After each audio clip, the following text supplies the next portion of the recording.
describe him to me. And Muslims, look at the description of your Rasul. And for some, this would be the first time you hear what your Prophet looked like. I saw a man of striking appearance. ظاهر الوضاء أبلج الوجه, radiant face, حسن الخلق, beautifully created. لم تعبه الثجلة, his belly wasn't protruding. ولم تزر به السعلة, nor was his head disproportionate and small. وسيم قسيم, proportionate and delicate, finely made, a specimen of a creation.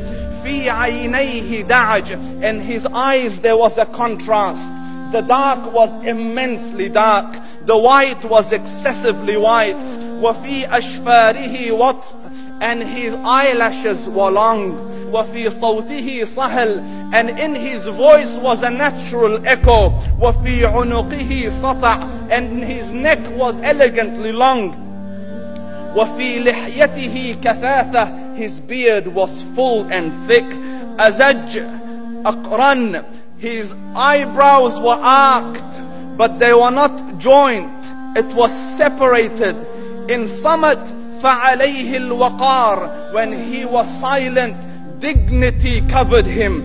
وإن تكلم سماه وعلاه البهاء, and when he spoke it was audible and clear, almost commanding and overtaking.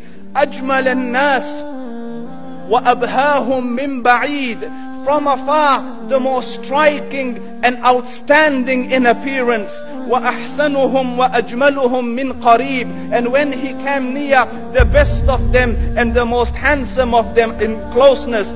حلو المنطق, such an exalted and sweet level of logic. Like when he used to speak, it was so coherently logical, it was smooth and easy to understand.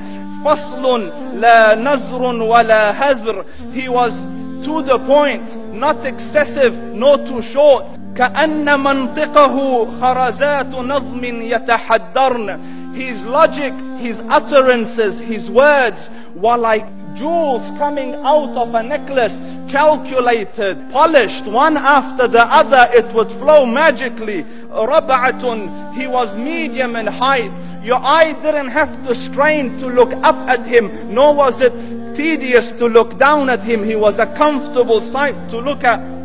له رفقاء يحفون به, he had friends, the people that were with him, they were working around him to try to serve and protect him.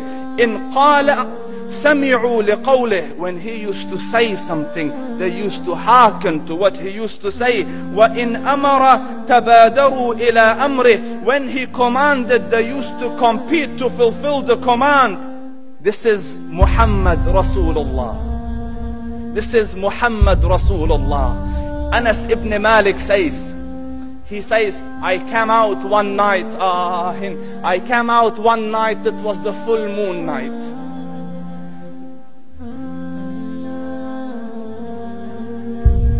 And I looked at the moon, and in the desert, understand, the moon is an awesome sight.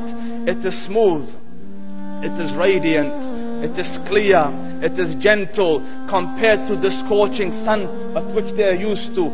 So the moon was the epitome of beauty. So he says, I came out at a full moon night and I looked at the moon and I saw it beautiful, handsome. So I said, let me go see if the moon is more handsome or my Prophet is more handsome. Let me see if that is more beautiful or the Prophet is more beautiful. So I went and I saw him standing afar.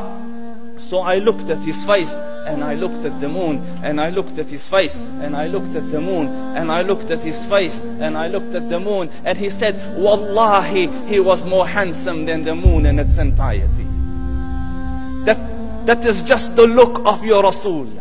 Aisha radiyallahu anha says, I was sewing with the needle. My needle dropped in the dark. I couldn't find it. I said, Ya Rasul, I can't find it. He moved his face close, and I swear, out of the radiance of his face, I found my needle.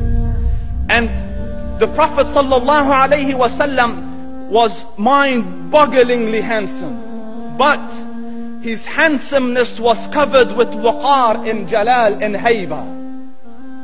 The Sahaba say, when we used to sit at his feet, two feelings conflicting would come on the heart.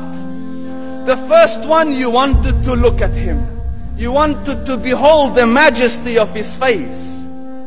And when you wanted to look up, shyness used to overtake you, so you used to look down. Amr ibn al-As says, I sat with him many times, but if you ask me to describe his face, I can't describe it. I wouldn't be able to look up to him ijlalan wa ta'zeeman. I couldn't look up at him. And that is why he didn't have the problems that Yusuf alayhi salam had. Because it was difficult to penetrate the awe and the splendor of the Rasul.